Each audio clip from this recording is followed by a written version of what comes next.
De nos jours, la notion d'infini semble de plus en plus commune. On parle souvent en millions et en milliards, mais savons-nous vraiment ce que ces chiffres représentent? 1 million de secondes, c'est une semaine et demie. 1 milliard de secondes, c'est un peu moins de 32 ans. Parler de grand nombre n'a bien sûr pas de sens mathématiquement, mais ça peut nous permettre de comprendre un peu mieux la notion d'infini, d'autant plus qu'une grande partie de ces nombres est utile. Nous avons tout d'abord le nombre d'Avogadro, 6,022 fois 10 puissance 23 par mol, ou plus précisément 6,022 1 4 0 8 5 7 7 4 fois 10 puissance 23 par mol, le nombre d'entités dans une mol. Jusqu'en mai 2019, ce nombre était calculé d'après le nombre d'atomes de carbone dans 12 grammes de carbone 12. Et après cette date, le nombre d'Avogadro est fixé définitivement à 6,022140076 fois 10 puissance 23 par mol, abrégé en 6,022 fois 10 puissance 23 par mol, pour ainsi ne plus dépendre d'une autre mesure qu'est le poids. Ensuite, nous avons 10 puissance 47, le nombre de molécules d'eau sur Terre, 10 puissance 50, le nombre d'atomes qui composent notre planète, ou encore 8 fois 10 puissance 67, le nombre de manières d'ordonner un jeu de 52 cartes. Mais tout cela reste ridicule face aux 10 puissance 80 atomes constituant notre univers. 10 puissance 100 est un gogol, soit 1 suivi de 100 zéros, encore assez simple à écrire mais compliqué de se représenter ses grandeurs. Un gogol de seconde soit égal à des milliards, 2 milliards, 2 milliards, 2 milliards, 2 milliards, 2 milliards, 2 milliards, 2 milliards, 2 milliards, 2 fois l'âge de notre univers, donc tout ça 9 fois. Je compare beaucoup avec le temps car c'est une chose que l'on peut plus facilement ressentir. Le temps nous impacte directement, on ressent et on peut s'imaginer la grandeur des choses en les comparant au temps.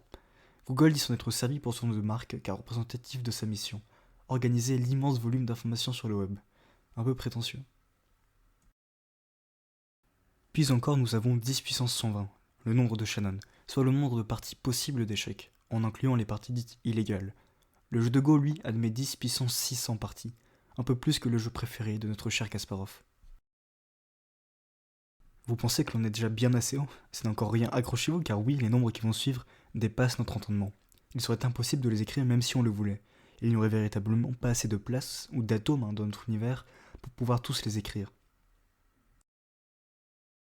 Dans le genre immense, on a le gogolplex, soit 10 puissance 1 gogol, ou 1 suivi d'un gogol de 0. Mais pour aller plus loin, il va falloir introduire une nouvelle notion, les puissances itérées de Knuth. Donald Knuth, mathématicien et informaticien, a mis en place en 1976 une manière d'écrire les puissances plus simplement. De tout temps, on a cherché à simplifier les tâches itératives, avec par exemple la multiplication pour l'addition. 2 plus 2 plus 2 plus 2 plus 2 est égal à 2 fois 5. L'exponentiation pour la multiplication. 2 fois 2 fois 2 fois 2 fois 2 est égal à 2 puissance 5. Mais comment simplifier les chaînes d'exponentiation? Knuth a introduit la notation avec les flèches vers le haut. De fait, 2 flèche 5 signifie 2 puissance 5. Et 2 flèche flèche 5 signifie 2 flèche 2 flèche 2 flèche 2 flèche 2. La lecture se fait de droite à gauche. Et ainsi de suite. A flèche flèche flèche B signifie A flèche flèche A flèche flèche A B fois. Revenons-en donc à nos nombres. Le nombre de grammes a longtemps été considéré comme le plus grand nombre utilisé dans une démonstration mathématique. En effet, soit un hypercube de dimension n dont on a relié tous les sommets par des arêtes coloriées en bleu ou en rouge, quelle est la dimension n pour laquelle il existe 4 points reliés de la même couleur et situés sur le même plan? On sait depuis le XXe siècle que cette dimension est inférieure au nombre de grammes. Mais qu'est-il? Le nombre de grammes se construit de la manière suivante. Prenons 3 flèche flèche flèche 3, qui peut aussi s'écrire 3 flèche flèche 3 flèche flèche 3. Mais que vaut 3 flèche flèche 3? 3 flèche flèche 3 est égal à 3 flèche 3 flèche 3, ou encore 3 puissance 3 puissance 3, soit 27. Ainsi, 3 flèche flèche flèche 3 peut s'écrire 3 flèche flèche 27. Je vous rappelle, on part de la droite pour aller vers la gauche. Donc, 3 flèche flèche 27 s'écrit 3 flèche 3 flèche 3 flèche 3 avec 27 3. Soit en tout 7 fois 10 puissance 12 ou encore 7000 milliards. Mais le premier nombre pour construire le nombre de grammes, G1, s'écrit 3 flèche flèche flèche flèche 3. Je vous laisse donc imaginer la grandeur de ce chiffre. 3 flèche flèche flèche 3 flèche flèche flèche 3. Soit 3 flèche flèche flèche 7 fois 10 puissance 12. Mais ce n'est que le premier chiffre d'une longue ascension. G2 s'écrit lui 3 flèche flèche flèche flèche flèche flèche flèche. J'ai une flèche 3. Et devinez quoi? le nombre de grammes est égal à G64. Le plus fou n'est sûrement pas que ce nombre existe, ni le fait qu'il ait été utilisé dans une démonstration, mais qu'il y est encore plus grand.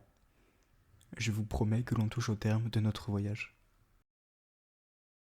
Le nombre de Rayleigh reste le plus grand nombre connu, ou plus précisément, il n'y a pas de nombre plus grand que celui-ci. En effet, il se définit de la manière suivante. Le plus petit entier supérieur à tout entier définissable par une expression du langage du premier ordre de la théorie des ensembles, comportant moins d'un gogol de symboles. Le mathématicien Rayleigh l'a rigoureusement défini lors du duel Who Can Name the Bigger Number, organisé par le MIT en janvier 2007. On aurait encore pu parler de Sui 3 ou du nombre de squeeze, mais on est déjà monté bien assez haut, et il est temps de redescendre. Si vous voulez d'autres épisodes sur ce sujet, ou si vous voulez proposer d'autres thèmes, n'hésitez pas à laisser un commentaire, abonnez-vous et likez.